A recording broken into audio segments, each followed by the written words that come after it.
다시 만나 뵙게 돼서 반갑습니다. 잠깐 함께 기도할까요? 하나님 감사합니다. 주님 사랑하시는 산본 양문교회 귀한 성도님들 앞에서 주님 지금 전 세계의 수많은 교회들과 백성들을 미혹하는 이 성혁명 차별금지법, 이것을 주님의 거룩한 진리의 말씀으로 잘 분별할 수 있는 이 시간 허락하여 주셔서 감사합니다. 오늘 저희 하나님께서 성경 말씀을 통해서 말씀하실 때 하나님 그 말씀을 저희들이 하나님의 말씀으로 받을 수 있도록 이 자리에 성령으로 저희와 함께하여 주시옵소서. 주님, 오늘 이 시간을 통해서 주님의 말씀을 잘 분별하고 주님이 부르시는 사명 잘 깨닫고 그것을 또 잘 감당하며 순종할 수 있는 시간으로 하나님께서 시정을 인도하여 주시옵소서. 예수님 이름으로 기도합니다. 아멘. 네, 오늘 저희는 또 차별금지법 성혁명에 대해서 두 번째 여러분 주 안에서 뵙습니다.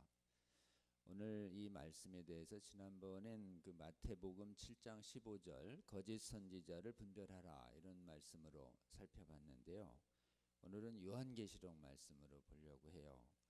이 요한계시록 말씀은 두아디라 교회, 소아시아 7교회 중에서 두아디라라는 교회에 주신 말씀입니다. 그러니까 지금부터 한 2000년 전에 두아디라 교회라는 교회가 실제로 있었어요. 근데 이제 이 소아시아의 7교회는 그 당시에 있었던 7교회에 주신 말씀이기도 하고, 여기 보시면은 주님이 다시 오시는 끝날까지 이렇게 주의 몸된 교회에 나타나는 7가지 유형의 문제에 대해서 너희들이 이렇게 교회를 생활할 때 이 7교회에 있는 현상들이 나타나거든 이 말씀을 기억하고 잘 이겨내라 라고 주신 예언의 말씀이에요. 그러니까 이 말씀은 오늘날 이 두아디라 교회 현상에 나타나는 교회가 있을 때 주신 예언의 말씀이다. 그래서 오늘날 현대의 우리나라와 해외 교회에서 두아디라 교회 같은 현상이 일어나면 이 말씀을 오늘 주신 말씀이다 이렇게 받을 수 있습니다. 한번 보시면 두아디라 교회에 어떤 현상이 있냐면은 19절과 20절을 한번 잘 보시면 요한계시록 2장 19절 20절 칭찬을 많이 받아요. 사업, 사랑, 믿음, 섬김, 인내, 그리고 행위가 처음보다 나아지고 있는 거, 칭찬을 많이 받습니다. 근데 갑자기 엄청난 책망을 받고 실제로 7교회 중에서 가장 큰 저주가 선포돼요. 저주가 심각하게 침상에 던질 뿐만 아니라 환란이 오고 자녀를 죽이겠다라고 하는 엄청난 재앙이 선포되는 말씀인데, 어디서 뚫렸냐? 칭찬 많이 받았는데 어디 하나가 탁 뚫린 거예요. 그게 어디 뚫렸냐면은 20절 보면은 책망할 게 있다, 꾸짖겠다 이런 뜻이에요. 자칭 선지자라는 여자 이세벨을 네가 용납했다. 선지자, 거짓 선지자 이세벨을 내 종을 가르쳐요. 내 종이라고 하는 건 주의 백성이나 또는 교회 지도자를 말해요. 이 선지자라고 자칭하는 이 여자가 내 교회 지도자들과 내 백성들을 가르치는데, 거짓 말씀으로 가르치는데 꿰어 미혹시켜요. 그래가지고 행음을 하게 하고 음행을 하게 하고 우상의 제물을 먹게 하는 거를 너희들 보면서도 왜 용납해? 이런 취지예요. 이 용납이라는 게 뭐냐면, 알면서 용납, 영어를 보면 이제 put up with라고 그래가지고 그냥 가만히 참아내고 있는 거예요. 나만 잘하면 되지 이런 식으로. 그렇게 하면 엄청난 재앙이 내릴 거야 이런 말씀을 하고 계신 겁니다.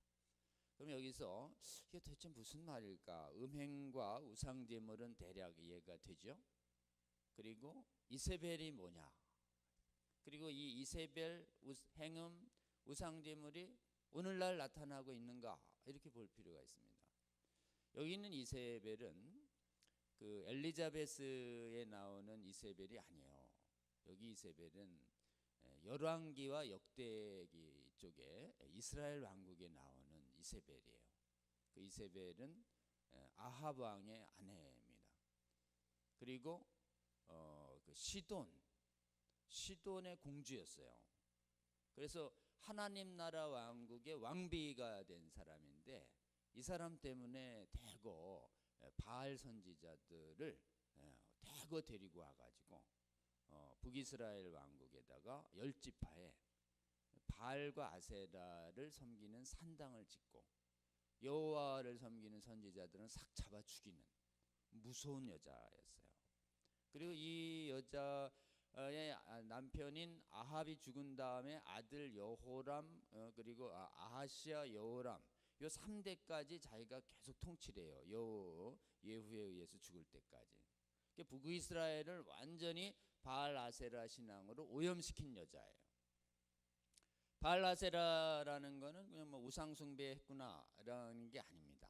바알 아세라는 풍요의 신이에요. 그리고 막 비를 내리게 하는 다산의 신이에요. 그러니까 바알은 풍요, 비가 오고 농사 잘 되고, 아세라는 다산. 근데 이때 예배하는 사람들은 신전에 바알 아세라를 섬기는 그 사제들은 남창과 여창이 있었어요. 남자 여자 사제들.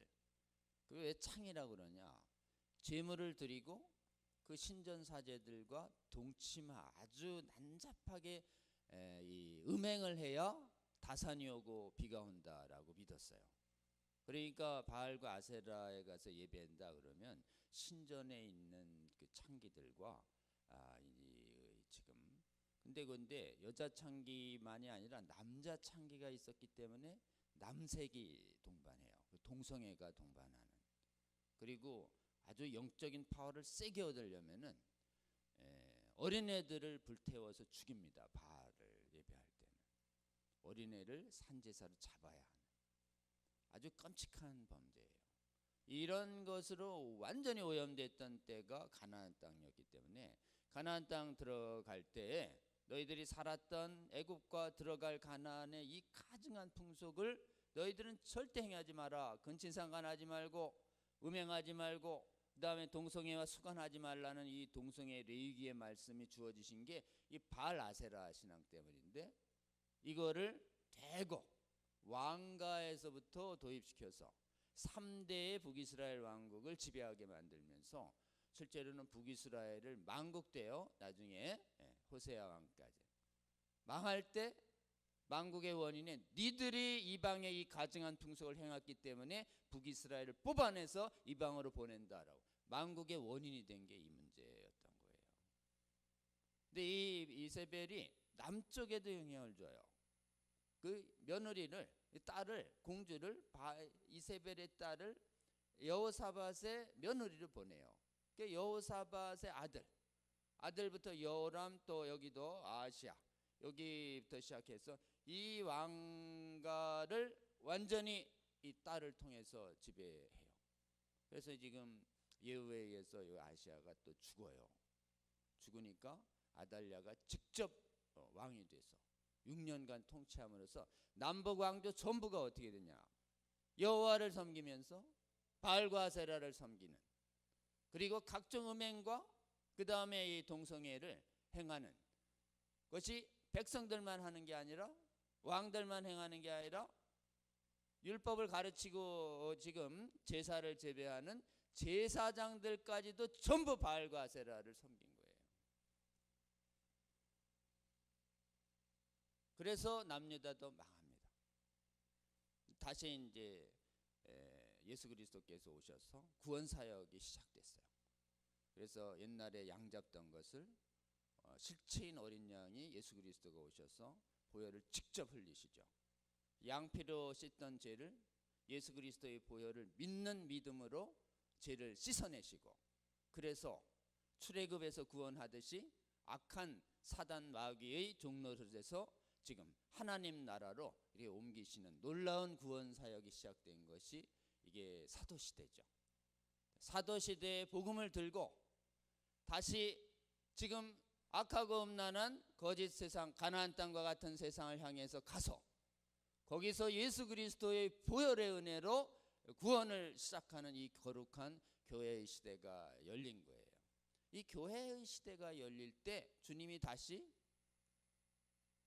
동성애와 음행을 금하는 말씀을 계속 사도들을 통해서 주십니다. 왜 그랬을까요? 그것은 교회의 바깥과 안에 동성애와 음행을 정당화하는 말이 막 세계 완전히 악하고 음란한 세대였기 때문에 그렇습니다. 동성애를 금하는 말씀은 로마서가 쓰여진 데는 고린도. 고린도가 어느 정도냐는 걸 보여주는 건 아주 간단. 거기에 비너스 신전과 아폴로 신전이 있었는데 전부 신전에 섬기는 또 사제들이 있어요. 비너스 신전엔 여자 1000명 고린도, 아폴로 신전에는 남자 창기들이 득실. 거기 가서 예배하면 뭐 이성애 동성애 가리지 않고 하던 데가 로마 시대인 거예요. 가나안 시대랑 똑같아요. 여러분, 로마의 황제들이 동성애했다는 기록은 수에토니우스의 12명의 시저들이라는 그 무렵에 쓰여진 아주 유명한 역사책이 있어요. 거기 보면 황제들이 전부 동성애한 거로 나와요. 시저부터 시작해서 옥타비아누스까지 시작해서 지금 티베리우스부터 시작해서 성경에 나오는 황제들 전부 동성애를 합니다. 그리고 가장 심한 탄압을 하는 네로는 동성결혼식을 2번 열려요. 하나는 자기가 남편으로 동성결혼하고 하나는 자기가 신부가 돼서 동성결혼하고 근친상간 음행 막 뇌위기를 다 망가뜨리면서 교회를 탄압한 악의 화신으로 나온 것이 네로 황제입니다. 자, 이제 일반인들은 신전 가서 음행 동성애하고 왕들도 갖가지 하고 가나안 왕들처럼 소돔 고모라처럼 그 다음에 그 당시 정신 지도자들인 철학자들도 전부 술 먹고 지금 동성애를 예찬하는 것이 결정적으로 드러나고 있는 것이 플라톤의 향연이란 책이에요. 심포지움. 플라톤, 소크라테스, 아리스토텔레스 좋아하면 그 사람들처럼 보게 돼요. 그 플라톤이 기록한 심포지움이란 책에 이 나오는 철학자 중에 소크라테스가 있어요. 소크라테스. 뭘 얘기하냐? 에로스를 논해요. 에로스 상대가 누구냐? 전부 어린 소년들과 지금 나이 많은 장년 철학자들이 소아 성폭행과 미성년자 동성행위에 대해서 예찬하는 굉장히 구역질 나는 책이에요. 향연. 향기 나는 무슨 잔치인가 보다 이래서 교회에서 행사할 때 심포지움 이러면 안 돼요. 그냥 뭐 기도회, 그 다음에 성경 공부 모임 이렇게 해야지 무슨 심포지움 막 이러면 이 심포지움의 의미를 모르는 거예요. 그리 복음이 전해지던 그리스의 로마의 시대는 뭐냐? 철학자, 왕, 일반인들이 우리들의 상상 이상으로 교회 바깥이 이 음행과 동성애로 가득 찼던 땅이에요. 거기에 소돔과 고모라처럼 당장 심판을 내려도 지금 마땅한 시대에 주님께서 은혜 베풀어 주셔서 가장 음란했던 도시 고린도에 가서 사역하고 그 다음에 로마로 가면서 만들어낸 것이 오늘 우리가 읽고 있는 이 성경입니다. 그런데 교회에 예수 그리스도를 보혈의 복음을 믿고 성령 안에서 거듭났으면 음행과 동성애를 끊어야 되잖아요. 그런데 이상하게 은혜로 구원 받으니까 그 뭐 행위로 구원 안 받으니까 동성애하고 음행을 해도 하나님 나라 갈 수 있다라고 하는 거짓말이 교회 안에 확 퍼지는 거예요. 그래서 고린도전서 6장 9절이 나오는 겁니다. 불의한 자가 하나님 나라 유업 못 받습니다. 이러면서 음행하는 자, 남색하는 자, 탐색하는 자, 그때 탐색은 여성 역할하는 말라코이라는 자를 썼고 남색하는 자는 레위기에서 가져온 아르세노스코이텐이라고 하는 말을 썼어요. 그러니까 이게 지금 레위기의 금령은 음식법은 철폐돼도 동성애를 금하는 말씀은 없어졌다 안 없어졌다? 안 없어졌어요. 자, 안 없어졌어요. 그러면서 기본적으로 너희가 전에는 이렇지만 성령 안에서 거듭나면 그럴 수 없느니라 돌이키라 라고 하는 말씀을 주시는 거죠. 그만큼 교회 안팎에서 동성애에 대해서 미혹하는 게 많았던 이 시대에 역시 두아디라 교회에도 그런 미혹이 일어났던 거예요. 그러니까 여러분 두아디라 교회에 왜 이 말씀 주셨냐? 누가 음행하고 동성애도 되고 아폴로 신전 비너스 신전 가서 예배하고 거기 있는 재물 먹어도 먹어야만 우리 이 상업조약의 상조에 들어올 수 있지. 이러니까 사람들이 경제적으로 곤궁해 주니까 타협하는 사람들이 나타나서 이 말씀을 주신 것입니다. 자, 이제 이런 상황이 다시 2000년이 흘렀어요. 지금 중세에 이렇게 교회가 엄격할 때는 동성애 습관이 상당히 사라졌었습니다. 로마가 이제 멸망하면서 기독교 문화가 커지면서. 근데 르네상스 때 이게 다시 부활했다고 얘기했죠. 그리스 로마가 부활합니다. 여러분 그리스 로마의 문명이 어떻게 부활하냐? 그리스 로마의 예술 작품부터 부활해요. 그리스 로마의 예술 작품들은 전부 뭐냐? 사람을 있는 그대로. 특히 사람을 묘사할 때 남자 여자 관계없이 옷을 입히는 걸 잘 안 해요.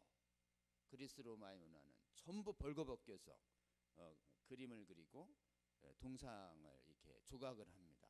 인간의 눈에 보기에는 이쁘죠. 아름답고. 근데 왜 그랬을까요, 여러분?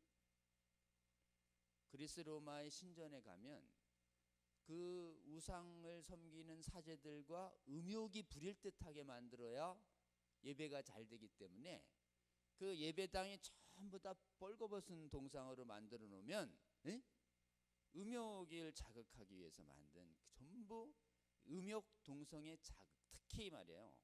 아폴로 신전에는 사제들이 아름다운 소년들이었어요. 그러니까 아폴로 신전의 아폴로 신과 동상은 전부 이 남성의 몸을 아주 갸름한 아주 아름다운 벌거벗은 청년을 만들어 놔요.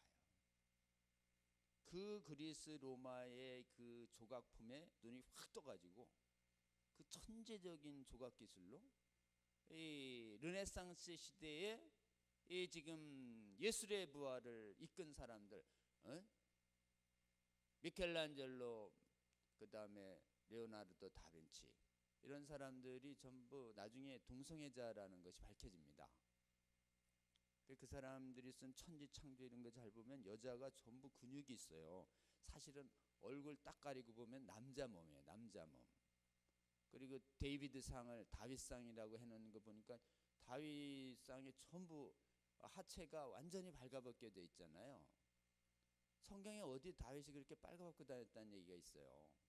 그 모습 그대로가 그 원래 동성애 신전 아폴로 신전에서 나온 그 아폴로의 모습을 갖다가 다윗상이라고 얘기하고 있을 정도로. 그렇기 때문에 그렇게 생생한 걸 보면 우리 마음에 그냥 완전히 각인된다 그래가지고 포르노그래피라고 그랬어요. 포르노그래피. 여러분 음행의 영이 역사하는 가장 활발한 곳이 어디냐면 포르노예요. 그래서 여러분 포르노를 완전 중단해야 합니다. 포르노 보고 있으면 음행의 영이 역사합니다.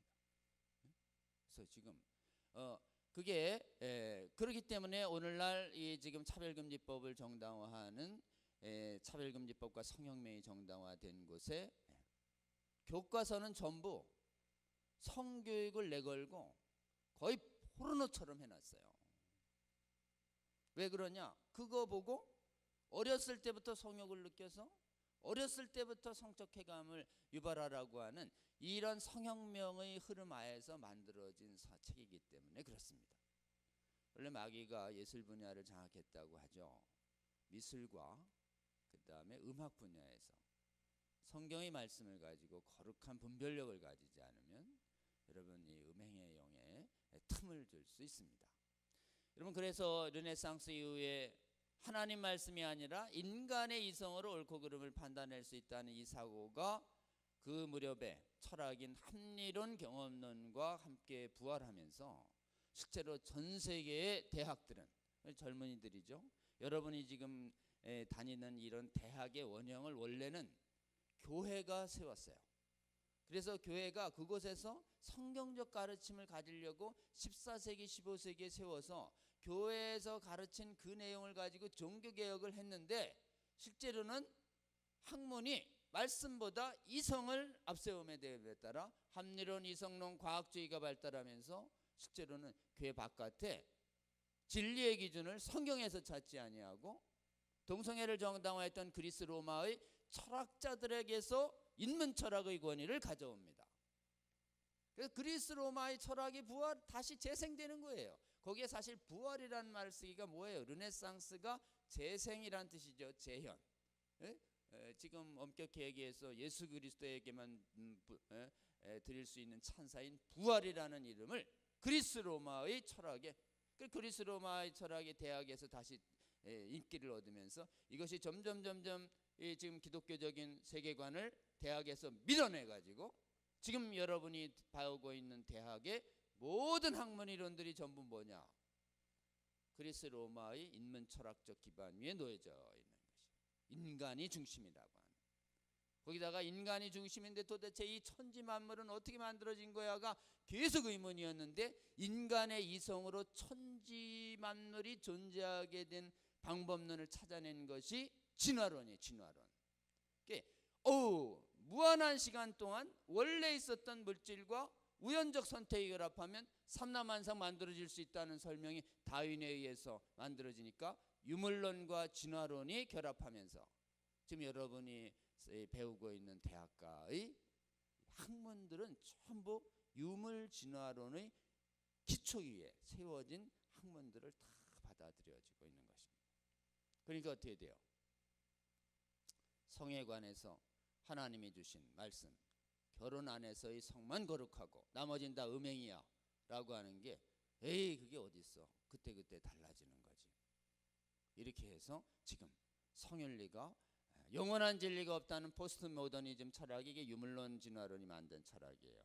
이게 동성애 정당화 이론을 확 덮인.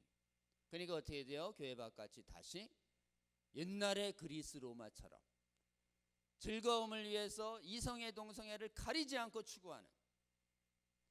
그래서 여러분, 그리스 로마에 있어서 가장 로망이 뭐냐? 행복이에요. 행복.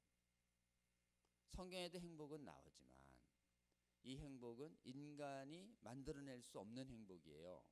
성경에서 말하는 행복은 하나님이 주셔야만 주는 기쁨과 즐거움을 행복이라고 합니다. 여러분, 행복은 인간이 만드는 거예요? 하나님이 주시는 거예요? 자, 인간이 만들 수 없어요. 행복은. 인간이 만든 행복은 일시적이고 허망한 것이고, 이거 하나님 없이 나는 행복할 수 있다 그러면 우상이에요. 행복은 우리가 요즘 가장 좋아하는 게 행복이잖아요. 이 행복이 왜 가장 중요해졌냐? 그리스 로마의 철학자들이 추구했던 것이 행복이에요. 그래서 이 성경에 나오는 에피큐로스 학파라고 하는 건 행복 추구자들이에요. 그래서 심신의 평안한 상태, 걱정 근심이 아무렇고 없고 물질적 결핍도 없고 육체적으로 질병도 없고 영혼이 평안한 상태, 이게 세상 사람들이 추구하는 행복입니다. 하나님 없이 이걸 만들려고 해요. 하나님 없이 만들려고 하니까 어때요? 힘들면 자연으로 가려고 그러고, 빌라 같은 데 만들려고 그러고, 휴양지 가려고 그러고, 거기서 행복과 평안을 추구하려고 하는. 여러분, 그건 행복 줄 수 있어요? 없어요? 못 줘요. 행복은 무겁고 힘든 짐진 자들아 오직 예수 그리스도에게만 와야만 예수님이 주시는 참다운 안식과 평안과 기쁨을 누릴 수 있습니다. 하나님 없이 행복해질 수 있다는 이 거짓된 유혹을 단호히 끊어내시는 저와 여러분 되시기를 주의 이름으로 권면합니다. 행복 추구하려고 하다 보니까 뭐 성적인 부분도 내가 원하면 마음대로 즐거운 행동 아무하고나 동침할 수 있는 거지. 이런 것이 지금 바깥을 지배하고 있는 것입니다. 자, 이제 철학적 뿌리를 좀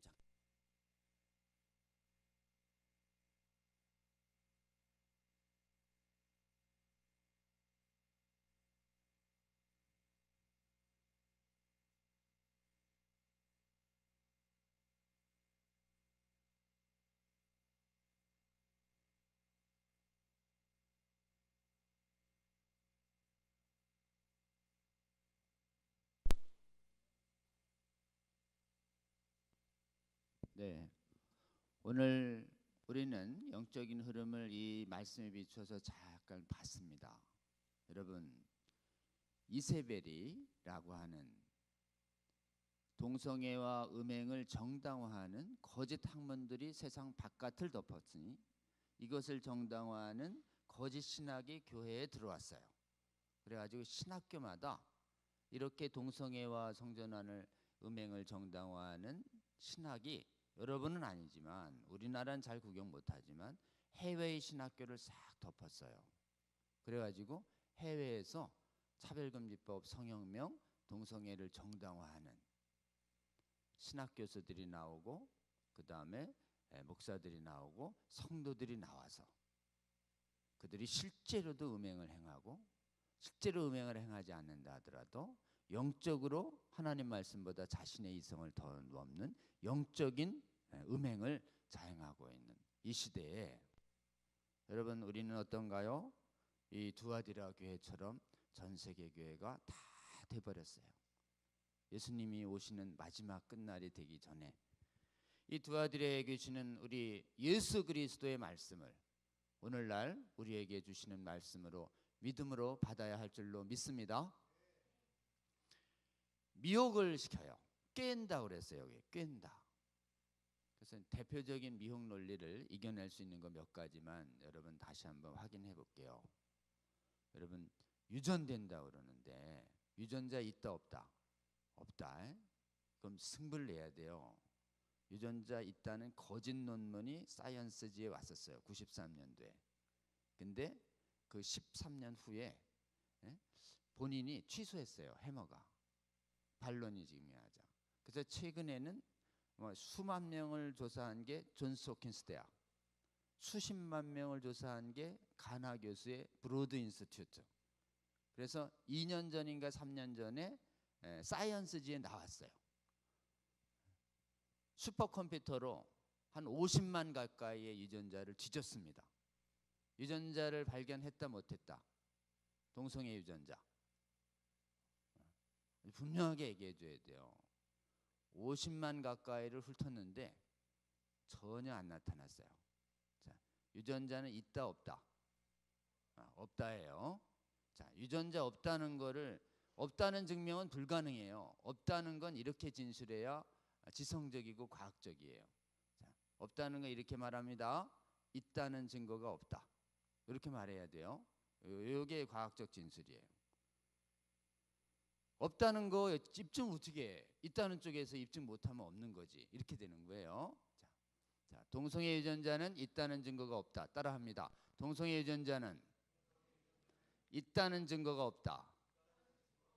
네, 이렇게 하시고 그 다음에 이제 지금 유물진화론이 만들어낸 그 가장 인간 사회에 지키는 그 윤리 중에서 영원히 변하지 않는 시대와 공간에 따라서 변하지 않는 윤리가 있다 없다에 대해서 포스트 모더니즘은 없다. 영원한 진리 없다.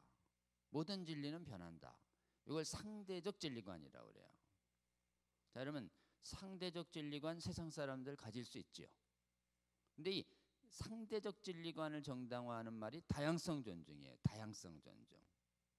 근데 다양한 거 존중하라고 그러면서 잘 생각해 보면 아니 나는 성경 말씀처럼 풀은 마르고 꽃은 시들지만 우리 하나님의 말씀은 영영이 서리고 하나님의 말씀은 영원히 사라지지 않고 1.1핵도 무너지지 않을 거라고 하는 이 말씀을 나는 믿어. 그런 영원한 진리 있다고 봐. 라고 얘기하는 생각과 신앙을 가진 사람도 있고 나는 뭐 그때그때 다르다고 봐. 상대적 진리관을 가진 사람도 있고, 이 둘 다를 진정으로 존중하는 것이 다양성이죠. 맞죠? 근데 다양성 존중하라 그러면서 난 영원한 진리가 있다 그러면 아니야, 그건 다양성 존중 아니야. 에? 영원한 진리를 부정해야 다양한 거라니까. 어때요? 다양성 독재한다 너. 이래. 여러분, 이게 마귀의 전략이에요. 다양성을 내세워서 다양성을 파괴합니다. 너 진정으로 다양하려면 내가 예수 그리스도가 유일한 구원의 길이고 하나님의 영원한 생명의 말씀이 난 있다고 봐 라고 내 신앙상 양심상 말할 자유를 왜 뺐니 너? 너 독재다 독재. 누가 독재하는 거예요? 여러분, 교회가 독재하는 것 같죠? 아니에요. 교회는 기본적으로 믿음을 갖게 하는 데 있어서 자원에서 받는 믿음을 받지 누가 구원을 강제로 합니까? 강하게 권할 수는 있어도, 실제로 강하게 권할 수는 있어도 강제는 못하는 게 구원이에요. 근데 쟤들은 강제예요. 강제. 그렇기 때문에 어떠냐? 교회 바깥에 유물진화론을 전제하지 않고 나는 유신진화론에 의해서 논문 쓴다. 그러면 여러분 그냥 유물진화론 독재에서 퇴출당하는 시기가 돼버린 거예요. 여러분 기억해야 합니다. 노략질하는 일위가 와버렸어요. 그래서 다양성을 존중하라는 것은 실질적으로 유일한 진리와 유일한 구주를 고백할 자유를 인정하는 것이 참된 자유다. 아멘입니까? 절대적 진리가 있다는 말을 내가 고백하고 말할 자유를 뺏지 말라. 그래서 이 차별금지법과 성혁명은 동성애 독재, 상대성 독재 시대에 나오는 개념이라는 것을 정확하게 아시고 미혹되지 않는 저와 여러분 되실 주 이름으로 권면합니다. 인간의 이 내면에 이성이 있어요. 지성. 그 다음에 감정이 있어요. 그 다음에 의지가 있습니다. 지성, 감정, 의지. 그 다음에 더 깊은 곳에 양심이 있어요. 양심. 그래서 이 네 가지 기능을 잘 봐야 돼요. 이 네 가지의 기능 중에 이 마귀가 제일 자극하는 게 뭐냐? 감정이에요. 그래서 동성애 정당화론이 유전자론에서도 저고, 다양성 존중론에서도 실체가 드러나자 마지막으로 저항하는 논리가 뭐냐면은 동성애에 이끌리는 마음은 기도해도 안 바뀌던데 어쩔 수 없는데 어쩌란 말이야. 나는 내가 보기엔 아무리 기도해도 안 바뀌는데 있는 그대로 인정하고 받아들여야지. 자, 이제 이게 성향불변론이에요. 요거 깨야 돼요. 요 논리를. 여러분, 하나님의 말씀은 날선 걸과 같아서 찌르고 쪼개요. 그리고 하나님의 말씀은 철장과 같아요. 내 말은 불 같지 아니하냐? 내 말은 방망이 같지 아니하냐? 바위를 부수는. 그래서 실제로는 하나님의 말씀을 정확히 붙들어 가지고 어떻게 해요? 여기 보잖아요. 여기 철장을 가지고 질그릇 깨뜨리는 것 같이 하리라. 그들의 사고 속에 들어있는 거짓을 질그릇처럼 만드는 철장의 권위는 어디서 나오는 것이냐? 성경 말씀에서 나오는 것이에요. 우리가 정확하게 선포될 때 지금 질그릇 완고했던 그 거짓이 질그릇처럼 깨어져 내린다고요. 내 말이 바위를 부수는 방망이 같지 아니하냐? 이 말이 예레미야서에 나와요. 23장 28절에 바위처럼 견고해 보이지만 하나님 대적해서 높아진 그 견고한 진들을 모두 다 무너뜨리는 예수 그리스도의 복음이 있는 것이에요. 그러니까 여러분, 하나님의 말씀을 정확히 열어서 확 깨버려야 돼요. 그러니까 이제 감정에 끌리는 이 마음을, 어쩔 수 없다는 이 마음을 굳게 잡는다고. 애들이 동성애자와 음행을 정당화하고 지금 하나님 말씀 어기는 애들이 어쩔 수 없다 말이야. 막 눈물 흘리고 막 이럴. 어떻게 해라 그랬어요? 좀 기다리면 눈물 마른다 그랬어요. 하루 종일 우는 사람은 없어요. 이 감정은 일시적이에요. 이게 감정에 속지 말아야 돼요. 이 일시적일 때 좀 참으면 돼. 그럼 가라앉아요. 가라앉아. 분도가 확 오르거나 무슨 지금 막 사고 싶은 막 지름신이 확 지르거나 뭘 하고 싶은 욕구가 확 있을 때 좀 기다리면 지나간다니까요. 이게 인간은 감정의 노예가 아니에요. 알려주세요. 눈을 딱 보고. 진리를 말할 때 미안해하지 말고, 진리가 예수 그리스도예요. 하나님의 말씀이 진리입니다. 진리가 선포될 때 영혼 깊이 들어가야지 돼요. 영혼 깊이 들어가서 뿌리 내려야 돼요. 옥토처럼 영혼 깊이 들어가게 눈을 똑바로 보고 믿음을 가지고 선포해야 돼요. 의지가 약해진 거에 대해서 안타깝지만, 야, 내가 강의 들어보니까 어쩔 수 없는 건 아니래. 요동치 말아야 됩니다. 어쩔 수 있대. 뭘 어떡하라고? 안 하면 된대. 어때요? 어쩔 수 없단 말이야. 안 할 수 있다니까. 어때요?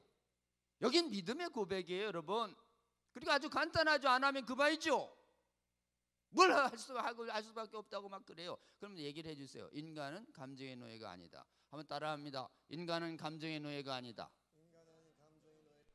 감정의 노예가 아니에요. 하고 싶은 대로 다 하면 가는 곳은 감옥뿐이에요. 이 땅에선 감옥 가고 지금 죽어서는 지옥 가요. 감정대로만 하면. 어린애냐, 하고 싶은 대로 다 하게. 어른은 잘못된 감정을 누를 수 있습니다. 이 감정을 누를 수 있는 하나님이 주신 힘이 뭐예요? 의지요. 차갑지만 얘기해줘야 돼요. 아유, 그렇게 아주 쌀쌀맞게, 쌀쌀맞아도 할 수 없어요. 그냥 차갑게, 단호하게. 감정의 노예 아니야. 의지를 이길 수 있어. 이 말이 사라진 거예요. 정답이 없대요. 정답이 있죠. 정답이 있다고 말해줘야 합니다. 그리고 의지의 자유가, 의지가 인간의 감정을 누를 수 있다라고 하는, 우리에게 선택의 자유를 주셨잖아요. 의지가 인간의 본성입니다, 여러분. 의지가 성숙할 때 인간은 잘못된 감정의 노예로부터 벗어나는 것이에요. 여러분, 자꾸 나는 내 감정대로 하고 싶은 대로 우리 다 해. 큰일 날 소리예요, 여러분. 감정을 잘 보고, 거룩한 감정과 옳은 감정은 잘 따르고, 잘못된 감정은 잘 분별해서 따르지 않는. 그래서 감정을 따르지 마라, 잘못된 감정을 따르지 마라라고 하는 주님의 말씀이 있어요. 정욕을 따르지 마라예요. 한번 따라합니다. 정욕을 따르지 마라. 따르지 않을 수 있는 능력 주식이니까 그 말씀 하시는 거예요. 정욕을 따르지 않겠다라고 여러분 결단하세요. 이길 수 있습니다. 근데 인간의 결단은 자주 무너져요. 약하시다는 걸 우리 주님이 아십니다. 우리 주님이 이 의지가 감정을 가끔 이기지만 언제나 못 이겨요. 그러니까 이 감정을, 잘못된 감정을 이길 수 있도록 우리를 돕는 분을 하나님이 우리에게 보내주신다고 했어요. 그게 누구예요? 성령님이요. 하나님 나를 지으시고 인류의 죄악이 타락을 했고, 이 죄악을 씻기 위해서 하나님의 아들, 하나님이신 하나님 아들이 이 땅에 인간으로 오시고, 그 다음에 십자가의 보혈로 내 죄를 다 감당하셨다는 것을 믿으면, 믿어지면, 그 다음에 우리가 거룩한 사람으로 돼서, 의인이 돼서, 성도가 돼서 이 땅 주님 다시 오실 때까지 죄 안 짓고 거룩하게 살 수 있도록 돕는 분 보내주십니다. 그분이 누구예요? 약속의 성령, 우리 성령 하나님이십니다. 여러분, 구원받은 사람은 반드시 성령 받아야 합니다. 아멘. 여러분 안에 성령 하나님 계세요. 성령 하나님은 예수 그리스도의 영인 동시에 아버지의 영이십니다. 천지 우주의 창조주가 여러분 안에 계심을 말씀에 비추어서 믿음으로 고백하시고, 이상하다, 성령님 계시면 내가 이렇게 안 사는데 라고 생각돼도 계셔요, 안 계셔요? 계셔요. 여러분이 예수 그리스도를 주인으로 고백하는 순간, 그때 성령을 여러분이 받으셨어요. 그러니까 이상하다, 안 떠나신다고 돼 있어요. 안 떠나신다고. 떠나셨어요? 안 떠나셨어요? 안 떠나셨다는 고백을 하시고, 여러분 안에 계시는 성령을 의지하시는 저와 여러분 되시길 주의 이름으로 권면합니다. 성령이 약해질 수 있어요. 내 옛자가 강해져서. 그럴 때는 어떻게 해요? 말씀에 비추어서 성령의 충만함을 받아야 합니다. 성령의 충만함을 받으라. 성령의 충만함을 구하라. 어떻게 받아요? 기도하면 받아요. 간단합니다. 음욕이 부릴 듯하면 혹시라도 성령을 부어 주시옵소서. 그래서 악한 지금 음욕의 영을 쫓아 주시옵소서. 기도하세요, 여러분. 기도해도 안 되던데요? 금식 기도하세요. 기도 얼마나 했어? 30분 해도 안 되던데요? 1시간 해보세요. 1시간 해도 안 돼. 2시간 해보세요. 2시간 합심해서 해보세요. 없어질 것입니다. 여러분, 그래서 성령 충만함을 받아서 이 혼탁하고 악한 세상 잘 분별하시며 여러분의 몸과 영혼을 잘 지켜내시는, 여기 보세요. 끝까지 내 일을 지켜라. 끝까지 예수 그리스도의 거룩한 일을 지키시는 저와 여러분 되시기를 주의 이름으로 권면합니다. 우리나라는 이 차별금지법을 막는데 크게 상당 부분 성공해 있어요. 차별금지법 발의된 지 17년 됐는데 우리는 국회 통과가 아직 안 되었어요. 성혁명 교과서를 막 그냥 악화시키려고 했는데 학부모들이 나서서 막 막아냈어요. 그리고 막 퀴어 축제라고 해서 막 도시마다 해마다 3월부터 한 10월 달 사이에 적절한 때에 도시 안에 거의 동성애자들이 거의 반나체로다가 행진하는 그 축제가 있어요. 퀴어 음란 축제 행사. 그게 전 세계 도시마다 아무도 컨트롤 못하는데 대한민국만 퀴어 축제보다 한 10배 더 나오는 거룩한 성도들이 나와서 반대 집회를 해가지고 음란한 막 노출과 막 이상한 기물들 팔면 다 사진 찍어가지고 법정에 소송 제기하고 국민들에게 막 언론을 통해서 알리니까 국민들이 퀴어 축제의 실체를 알게 됐어요. 그러니까 얘들이 야, 이 노출 심하게 했는데 해외는 대흥행을 해가지고 수십만 수만 모여 있는데 우리나라는 왜 이렇게 노출을 하면 안 되지? 그래가지고 이제 퀴어 축제, 전 세계 퀴어 축제 중에서 제일 이제 싸매고 나오는 퀴어 축제를 하고 있어요. 우리나라는 싸매고 나오니까 또 더 흥행이 안 돼. 이래도 안 되고 저래도 안 되는, 이렇게 하나님이 만드신 거예요. 지금 전 세계 차별금지법 성혁명이 세 군데로요. 차별금지법, 동성혼합법화, 그 다음에 성혁명 포괄적 성교육, 그 다음에 퀴어 축제. 이게 이 전 세계 동성애 반대 못하게 하는 나라 만드는 주요. 하나님이 대한민국을 깨우셨어요. 교회를. 그래서 교회가 이 문제에 있어서 그 틈만 나면 작은 거 가지고 분열과 이 연합이 안 되는 한국교회를 3.1운동 이후에 단 한 번 크게 깨우시는데, 연합하게 하는데 이 동성애 차별금지법 문제에 있어서 하나님이 대한민국 교회를 확 깨우셨습니다. 그래서 17년간 차별금지법을 막는 세계 유일한 선진국 대한민국. 포괄적 성교육의 확산을 막아내는 학부모 피켓운동과 학부모들의 반대운동이 일어나고 있는 곳 대한민국. 그리고 퀴어 축제를 막아서는 반대 집회가 대규모로 일어나고 있는 것 세계에서 유일한 선진국 나라 대한민국이에요. 할렐루야죠. 다 누굴 통해서 하시냐? 하나님이 여러분처럼 하나님을 사랑하는, 이 시내에 나와서 이거 반대하는 분들 믿음 없이 어떻게 하겠습니까?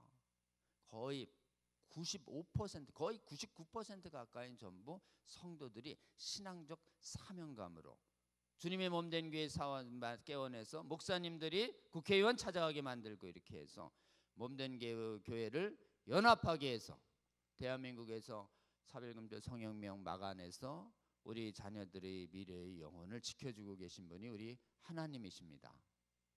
여러분, 우리 하나님께 우리 감사와 그리고 정말 영광의 박수 한번 올려드리면 좋겠습니다.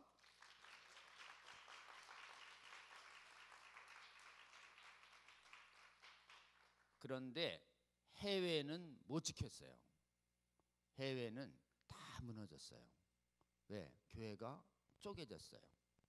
강력한 미혹 때문에 동성애 차별금지법도 이게 인권 문제 아니냐, 그리스도의 사랑으로 품자 이래가지고 품기 시작했고, 그리고 동성애도 죄가 아니다라는 세상 논리를 받아들여서 교회에서 동성애는 죄가 아니래요라는 거짓 메시지를 선포하는 거짓 선지자들이 나타났어요. 동성 결혼을 주례해주는. 그래서 완전히 형편없이 무너졌어요. 해외가. 왜 무너졌을까요? 쫓아봤더니 동성애를 정당화하는 신학이 생겼어요. 신학교회. 대한민국은 이 신학은 어디서 생겼냐? 이 동성애를 정당화하는 퀴어 신학은 성경을 문자 그대로 다 믿을 수 없다. 따져서 믿어야 되겠다. 그래서 성경을 인간의 이성으로 판단해서 오류 있는 건 걸러내고 이 각자 이성에 의해서 이해되는 것만 믿자니까요 라고 하는 이 비평신학이라고 하는 것이 생겨서 수백 년 전에 전 세계 신학교를 다 오염시켰어요. 오직 대한민국만 성경의 무호성을 믿는, 성경을 하나님 말씀으로 믿는 선교사들만 집중 파송돼서 신학교 세우고 지난 150년 동안 성경 비평을 용납하지 않는, 성경의 완전 무호성을 굳게 지키는, 굳게 잡으라고 돼 있죠. 굳게 잡으라. 너희들에게 있는 그것, 그 중에 하나가 성경이에요. 성경을 굳게 잡으라 이랬는데 느슨하게 잡은 거예요. 느슨하게 잡은 게 뭐야? 성경에 조금은 오류 있지 않을까? 어때요? 마귀의 무서운 교활한 거짓말이에요, 여러분. 다 영감된 게 아니고 거기에 또 인간이 쓰다 보면 오류도 있겠죠. 조그만한 오류도 오류겠지요. 완전히 뭐라고 그렇게 무식하게 믿으면 세상 사람들이 뭐라 그래요? 합리적으로 좀 오류를 인정하자고요. 인정할 건 어때요? 이런 사고가 신학교를 덮은 거예요. 그 뭐 지금 여기에 몇 센치고 이거 사소한 거 돌이냐 물이냐 이거 작은 거 오류 인정한다고 뭔 신앙에 문제가 있겠어요? 어때요? 이런 교활한 것이 신학교를 싹 덮은 거예요. 여러분, 그때는 이렇게 물어야 돼요. 그 성경에 오류 있는 인간의 말과 오류 없는 하나님 말 누가 판단해? 응? 내가. 네가 뭐 어떻게 하나님 말씀이 틀렸는지 없는지 어떻게 판단해? 조그만 오류라도 있다고 하는 순간 뭐냐? 전체의 하나님 말씀을 내 생각으로 판단할 수 있다는 판단의 최고 기준이 옮겨가는 거예요. 여러분, 하나님의 말씀은 인간이 옳은지 그른지 판단할 수 있다? 없다? 없어요. 여러분, 하나님의 말씀이다 성경이 말씀하잖아요. 이해되면 아멘 감사하고, 이해 안 되면요, 이해 안 돼도 하나님의 선하심과 공의심이 있겠지라고 믿음으로 받는 것이에요. 여러분, 이해 안 되면 안 믿어 하는 순간 헬라 철학자 되는 것이에요. 인본주의 철학자 되는 거고, 여러분 하나님처럼 되는 거예요. 그게 성경의 하나님의 말씀은 완전하십니다. 완전하신 하나님 말씀이 불완전한 인간을 통해서도 완전하게 만드실 수 있는 능력이 있으세요? 없으세요? 있어요. 성경의 1.1획도 무너지지 않는다고 예수님이 말씀하셨어요. 성경의 하나님의 이 성경의 진짜 저자는 인간들이 아니라 성경의 기록자들을 감동시킨 성령 하나님이십니다. 여러분, 성경의 저자가 누구라고요? 성령님이에요. 인간 저자는 44명, 기간 1400년간, 서로 일면식도 없는 가능성이 많아요. 이런 사람들이 졌는데 어때요? 한 사람이 진 것처럼 같은 관점으로 구원의 역사를 서술해 가고 있는 이 놀라운 신비는 인간이 도대체 만들 수가 없는 것이에요. 이 장엄한 신비한 통일성, 성경에 나타난 수백 개의 예언이 수백 개, 대부분 성취됐어요. 앞으로 성취 안 된 건 재림의 그날 남겨놓여 있는 재림의 최후의 그날 빼고는 다 성취됐어요. 이게 어디 인간의 책에서 있을 수 있죠? 근데 다만 이해 안 되는 건 있어요. 이해 안 되는 건 많아요. 이해 안 되는 건 오류다, 아니면 아직 풀어지지 않은 것이다. 오류가 아닙니다. 그건 난해 구절이라고 하는 거예요. 난해 구절. 그래서 성경에 오류가 전혀 하나라도 있다, 전혀 없다. 한번 따라합니다. 입증된 오류 없다. 성경 오류 없어. 네가 오류라고 하는 거 가져와 봐. 대답하기 어려워요? 신학교 교수님들한테 얘기해주면 금방 풀어줍니다. 지금까지 인류가 수십억 인류가 마귀의 종들이 성경에 오류 하나 입증해 보겠다고 그렇게 달려들었는데 단 하나 입증된 오류 없습니다. 다만 풀어지지 않는 난해 구절만 있을 뿐입니다. 이게 하나님의 신적 권위를 입증하고 있는 것이에요. 여러분, 성경은 하나님의 말씀입니다. 그렇기 때문에 오류가 없는 것이에요. 아멘. 오류가 없기 때문에 하나님 말씀이 아니에요. 여러분, 하나님 말씀이니까 이해가 되든 안 되든 오류가 없는 것이. 이 믿음을 굳게 잡은 데는 전 세계 신학교 중에 오직 대한민국의 신학교와 대한민국의 교회가 이걸 굳게 잡고 있는 것이에요. 놀랍잖아요, 여러분.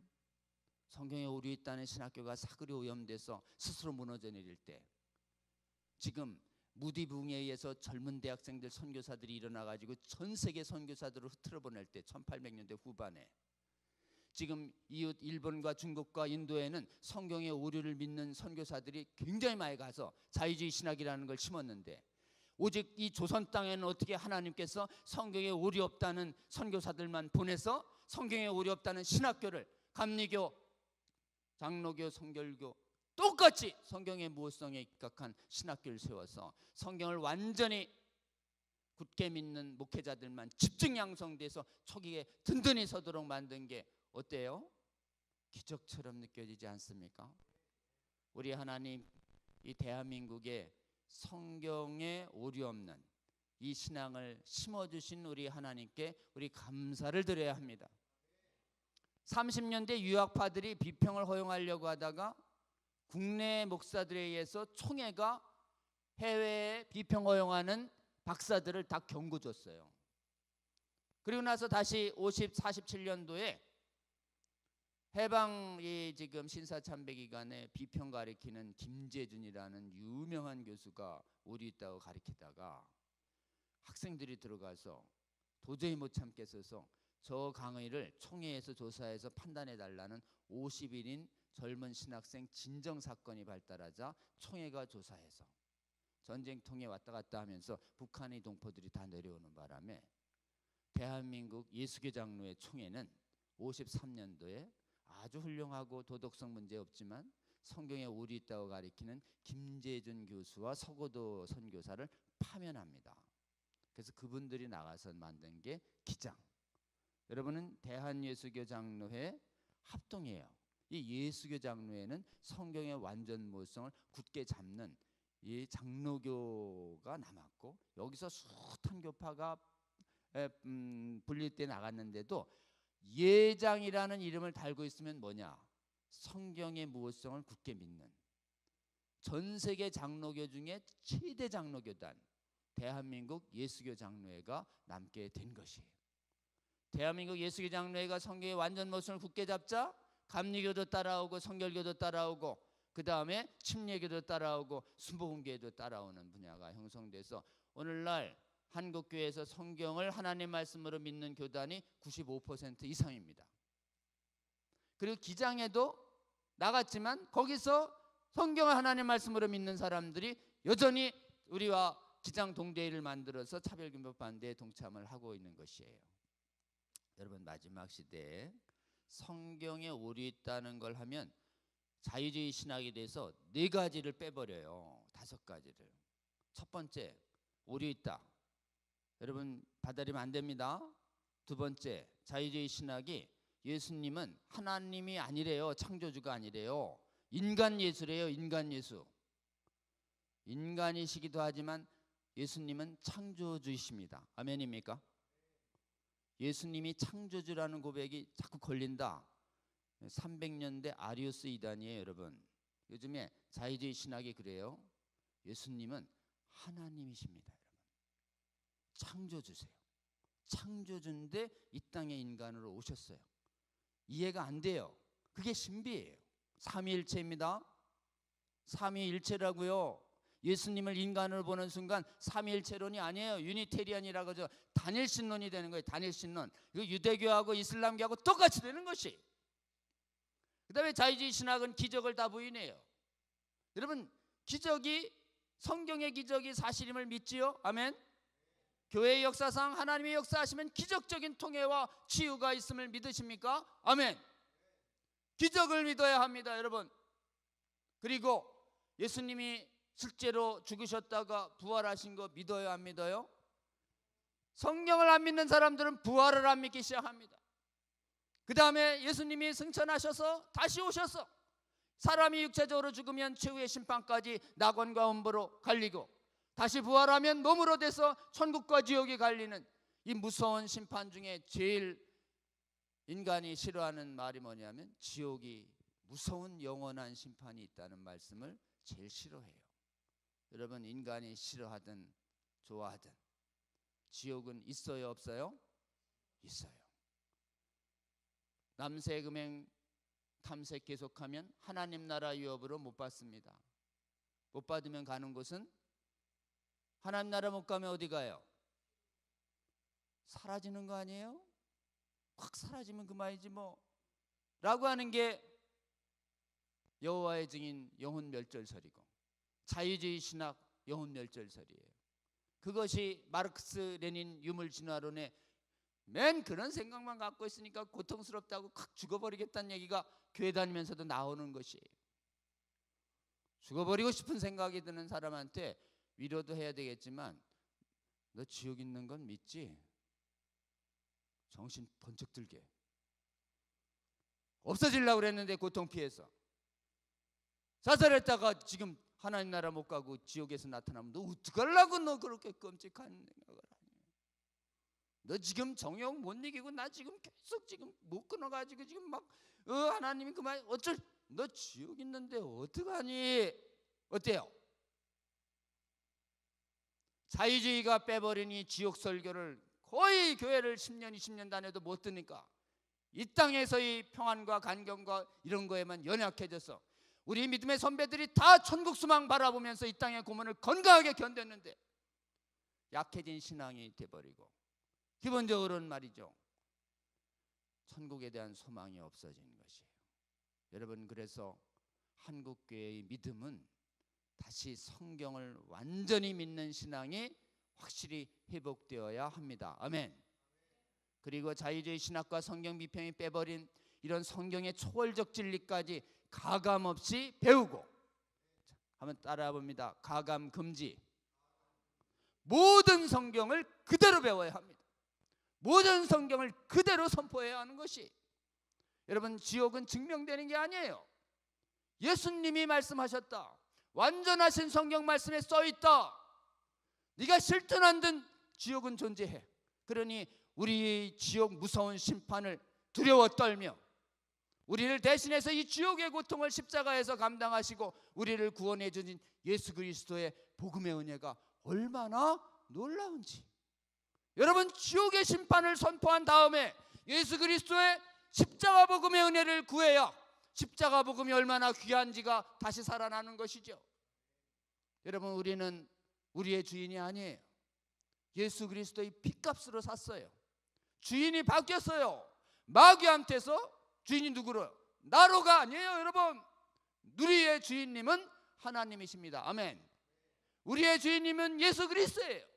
그러니까 예수 그리스도의 명령을 기다리고 예수 그리스도가 원하는 것을 바라보며 예수 그리스도의 그 지혜와 사랑으로 가득 차서 이 땅에서 예수 그리스도의 사명을 감당해야 하는 것이 예수 그리스도의 종으로 예수 그리스도에 의해서 구원받은 백성들의 소명인 것입니다. 마지막 날에 우리에게 말씀하십니다. 다만 너희들에게 있는 걸 굳게 지켜라. 우리에게 뭐가 있을까요? 두 가지가 있습니다. 말씀과 성령의 기도가 있습니다. 여러분, 이 두 가지를 굳게 잡아야 합니다. 이 두 가지를 굳게 잡아야 예수 그리스도의 일을 마지막 끝까지 지킬 수 있어요. 우리의 영혼을 지켜야 합니다. 여러분, 예수 그리스도 사도 바울의 고백 보세요. 일평생 내가 다 달려나갔다. 믿음의 선한 싸움을 했다. 그리고 내 믿음을 주의 은혜로 지켰다. 여러분, 거짓 복음과 대항해서, 거짓 예수와 대항해서, 거짓 성경과 대항해서, 거짓 교훈과 대항해서 믿음의 선한 싸움 해야 합니다. 믿음의 선한 싸움 하는 건 당연해요. 뭐냐? 그건 성경적 진리가 아니야. 그거 하나님 말씀 아니야. 하나님 말씀은 이거다라고 입을 열어 선포하는 것이, 그것이 믿음의 선한 싸움의 본질입니다. 이래 되면 어떻게 되는가? 우리에게 철저의 권위를 줘서 거짓을 믿고 있는 사람들, 거짓에게 사로잡힌 사람들, 그 영혼의 살이 잡힘을 전부 철저의 권위로 깨버려야 어떻게 되나요? 거짓에 사로잡힌 영혼을 주께로 구해낼 수 있습니다. 여러분, 진리가 너희를 자유롭게 한다는 것은 진리가 선포될 때 거짓의 노예로부터 풀린다는 것을 말해요. 하나님의 말씀은 날선검이에요. 하나님의 말씀은 어떻게 나가는가? 입에서 나가야 합니다. 요한계시록 보세요. 입에서 나오는 날선검으로 전쟁을 이기시는 우리 주님입니다. 그러니까 예수 그리스도를 따르는 주의 군사들도 입을 열어 주의 말씀을 선포해서 날카로운 성령의 검이, 강력한 철장의 검이, 거짓을 미혹돼서 거짓에게 사로잡혀 있는 여러분의 가까운 사랑하는 형제자매들을 어때요? 예수 그리스도로 인도하는 이 사명, 우리 대한민국 교회의 마지막 사명으로 우리에게 주셨다고 우리는 받아야 할 줄로 믿습니다. 여러분, 기도해야 합니다. 성령 안에서 주님, 한국교회가 말씀을 가감없이 선포해서, 그리고 바른 신앙 잘 수호해서 무너진 해외교회까지도 돕는 마지막 선교 사명 다하는 교회 되게 하여 주시옵소서. 차별금지법 성혁명 완전히 막아내는 최초의 교회가 돼서 다른 나라도 돕는 나라 되게 하여 주시옵소서. 이를 위하여 인간의 힘으로 못하오니 우리 말씀 굳게 잡고 어떻게 해요? 기도로 성령 충만함을 받아야 합니다. 대한민국 교회가 이때까지 온 것은 말씀도 지켜졌지만 뜨겁게 말씀만으로 안 됩니다. 주님, 성령으로 큰 각성 주옵소서. 성령의 큰 부흥을 사모하는 감리교 기도자들이 원산 부흥을 일으키고 1907년에 평양대부흥과 1920년대에 길선주 김익두 부흥을 일으키고 1930년대에 성결교 부흥을 일으키고 1950년대에 순복음 부흥과 침례교 부흥과 모든 교단에 전부 모여 성령 안에서 기도할 때 하나님이 큰 각성 주신 거예요. 여러분, 깊은 곳이 각성돼야 돼요. 깊은 데가 어디냐? 여러분 마음에 진짜 주인이 있는 그곳, 여러분의 배후에, 여러분의 마음에 가장 높은 그곳이 여러분이 있습니까? 우리 예수 그리스도가 있습니까? 여러분, 중생은 무엇인가요? 하나님의 성령의 은혜로 거듭난다는 것은 우리가 성향이 바뀌는 것이고 우리 마음의 주인이 바뀌는 것이에요. 그렇기 때문에 중생된 사람은 하나님의 말씀에 눈이 떠요. 귀가 열려요. 주인님을 알아봐요. 그래서 주인님을 마음의 주인으로 모십니다. 그래서 감정적으로 이제 죄로부터 돌아서요. 그리고 거룩한 걸 사모하게 돼 있고, 지금 뻣뻣하게 하나님 말씀 들려도 순종 안 하다가 겸손한 마음이 돼서 다 깨어져 가지고 주님 말씀하시면 순종합니다라는 부드러운 마음으로 바뀌는 것, 이게 여러분 진짜 거듭나는 것이에요. 여러분, 이게 거듭난 자의 합당한 모습입니다. 거듭난 자의 합당한 모습을 혹시 여러분이 예수 그리스도의 이 주되심을 믿고 말씀이 믿어짐에도 불구하고 삶에서 정말 예수 그리스도의 합당한 중생된 자의 합당한 모습을 가지지 못할 때가 많이 보입니다. 우리는 그때 어떻게 해야 돼요? 주여, 저의 믿음 없음을 불쌍히 여겨 주시옵소서. 성령의 충만함을 주시옵소서. 그래서 내 마음의 진정한 주인이 되어 주시옵소서. 그래야 기도를 열심히 해서 내 마음의 주인이 예수 그리스도가 확실히 설 때 말씀에 근거해서 우리가 주의 주신 사명을 감당할 수 있는 것입니다. 마지막 시대에 개인적으로 큰 각성이 임하게 하시고, 여러분, 우리 교회의 부흥을 위하여 기도해야 합니다. 성령이 강력하게 임재하셔서 각자 근본적인 변화가 있게 하여 주시고, 우리가 기도할 때 하나님 정말 성령이 바람처럼 불처럼 임하셔서 여러 사람이 한번 근본적인 각성과 변화가 있게 하여 주시옵소서.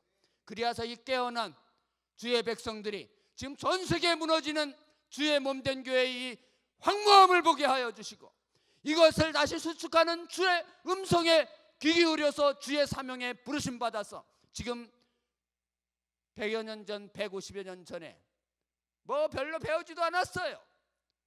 대학교 때 무디 부흥에 들어서 뜨거운 마음 가지고 영혼을 구하겠다는 사명감에 순종한 숱한 선교사들이 일어났던 것처럼 여러분, 마지막 시대에 대한민국밖에 안 남았어요. 대한민국 꼭 지켜주시고, 대한민국에 보냈던 그 선교사에게 임했던 그 구령에 지금 성령의 충만함을 주셔서 우리도 한국교회 잘 섬기고 한국교회의 미래 세대의 죽음을 막아내야 됩니다. 못 막으면 우리 자녀가 죽어요. 여러분 보세요. 환난과 침상은 병이에요. 자녀가 죽습니다. 자녀 지옥 가요. 자녀들 지옥 가는데 가만히 있는 게 정상이에요?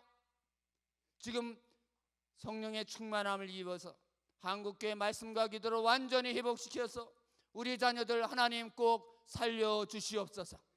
기도하시는 저와 여러분 되시고, 죽어가는 해외의 교회들 복음의 빛을 갚는 데까지 주님 저희를 사용하여 주시옵소서.